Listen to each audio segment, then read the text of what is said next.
Neste vídeo eu quero esclarecer com você o que é uma neurite vestibular, quadro que talvez você nunca tenha ouvido falar, apesar de ser bem comum na otoneurologia, porém que muitas vezes é confundido ou chamado de labirintite.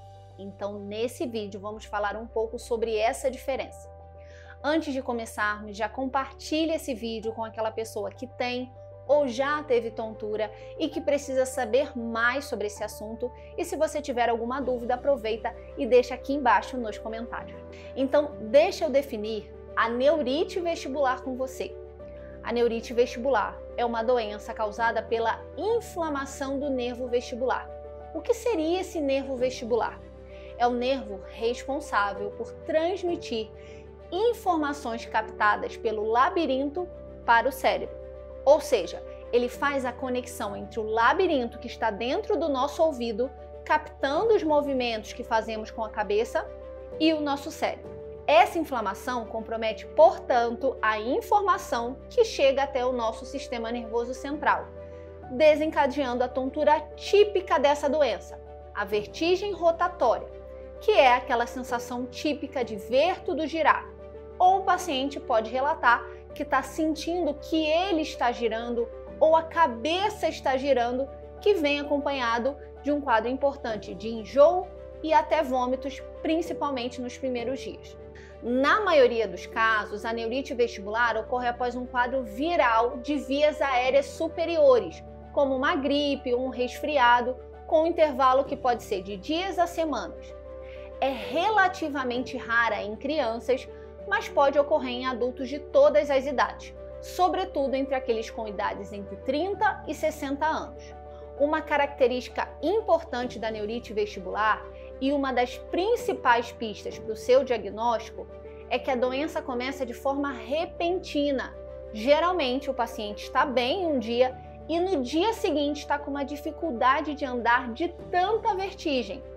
E o paciente não relata alterações auditivas, como perda de audição, sensação de ouvido tapado e zumbido no ouvido.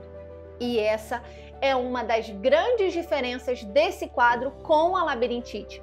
Na labirintite, a começar, que não é o nervo responsável pelo equilíbrio que está inflamado, é o próprio labirinto, estrutura que está dentro do nosso ouvido e é responsável pelo equilíbrio e pela audição. Portanto, em uma labirintite, esperamos o acometimento do equilíbrio e da audição em conjunto. E como fazemos o diagnóstico da neurite vestibular?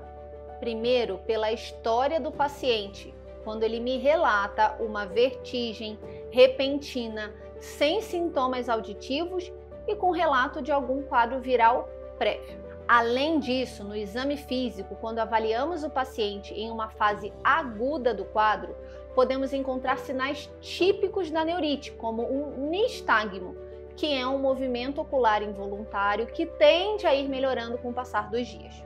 Exames complementares também podem nos ajudar, como a audiometria, que avalia a audição do paciente e, em caso de uma neurite, estará normal.